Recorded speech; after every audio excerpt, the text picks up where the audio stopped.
কুষ্টিয়ার কুমারখালীতে থানা পুলিশের বিশেষ অভিযানে পৌর ছাত্রলীগের সভাপতি ও পৌর ছাত্রলীগের উপদপ্তর সম্পাদককে আটক করা হয়েছে। রোববার ভোরে পদ্মপুকুর ঘাট এলাকা থেকে পৌর ছাত্রলীগের উপদপ্তর সম্পাদককে এবং বেলা 12টার দিকে উপজেলা মোড় থেকে সভাপতিকে আটক করা হয়। আটককৃতরা হলেন পৌর ছাত্রলীগের সভাপতি 28 বছর বয়সী খন্দকার মবিন হাসান প্রান্ত এবং 21 বছর বয়সী মেজবাউল হক হৃদয়।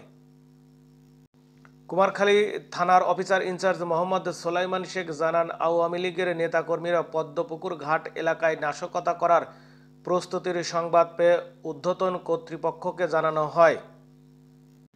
সেই সাথে ভোর 5:30টার দিকে পৌর ছাত্রলীগের উপদপ্তর সম্পাদককে আটক এবং পরবর্তীতে পৌর ছাত্রলীগের সভাপতিকে আটক করে তাদেরকে নাশকতা ও বিস্ফোরক মামলায় আদালতে প্রেরণ করা হয়েছে বলে জানান। আমরা গত রাত্রে বিশেষ অভিযান পরিচালনা করি। বিশেষ অভিযান পরিচালনাকারে সকাল 5:30টার সময় সংবাদ পাই যে কতিপয় আওয়ামী লীগের নেতাকর্মীরা পদ্মপুকুর নামক স্থানে সমবেত হয়েছে নাশকতা করার জন্য। আমরা উক্ত সংবাদে কর্তৃপক্ষকে অবহিত করিয়া অভিযান পরিচালনা করি।